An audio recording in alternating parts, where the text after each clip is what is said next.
কৰ্মস্থানত আমাৰ এনি 24 আছামত আপোনালোকক স্বাগতম জনাইছোঁ। আজি ছ'চিয়েল ৱেলফেয়াৰ উইথ এছ'চিয়েশ্যন সমাজ কল্যাণ যুৱ সন্থাৰ উদ্যোগত আৰু ইউৰকা NGOৰ সহযোগত দুদিনীয়া কাৰ্যসূচী গণতন্ত্ৰ দিৱস উদযাপন কৰে আৰু 28 আৰু 29 তাৰিখে শনিবাৰ আৰু দেওবাৰৰ দিনা এই প্ৰগ্ৰামটো হৈ যায়।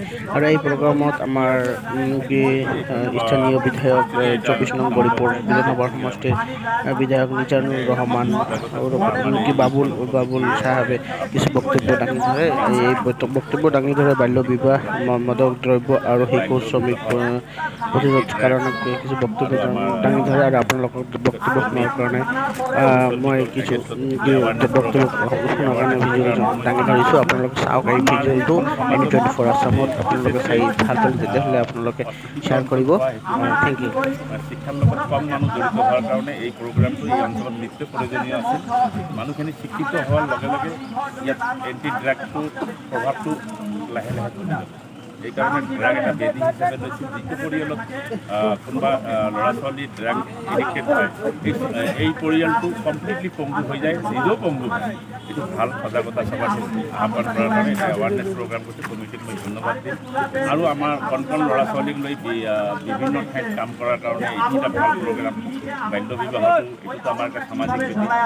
কমচে কম ছোৱালীবিলাকে 18ৰ পৰা 20 বছৰ নোহোৱাৰ আগতে বিয়া দিয়াটো এইটো বেয়া কথা। শাৰীৰিকভাৱে যিখিনি দুৰ্বল হৈ যায় অট'মেটিকেলি, আৰু শিক্ষাটো এটা প্ৰভাৱ পৰে। এইকাৰণে বাল্য বিবাহটো ৰোধ হ'ব লাগে।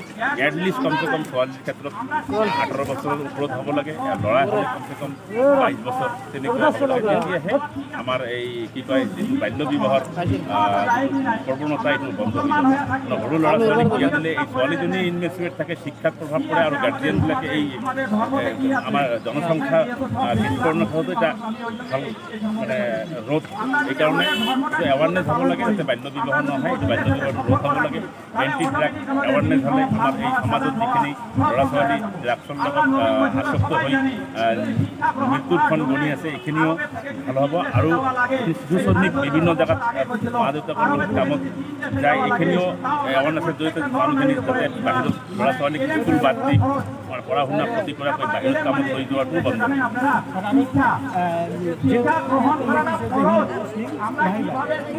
নিশ্চয়কৈ বৰ্তমান বিতৰ্ক মানে কি এইবিলাক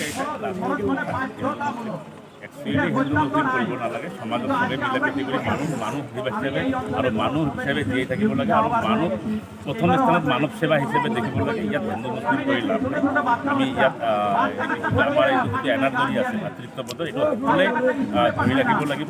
চবে মিলাপ্ৰীতিৰে বসবাস কৰি এখন সুন্দৰ অসম গঢ়িব পৰা যায়। তাৰ কাৰণে সকলোৱে চেষ্টা কৰিব লাগে।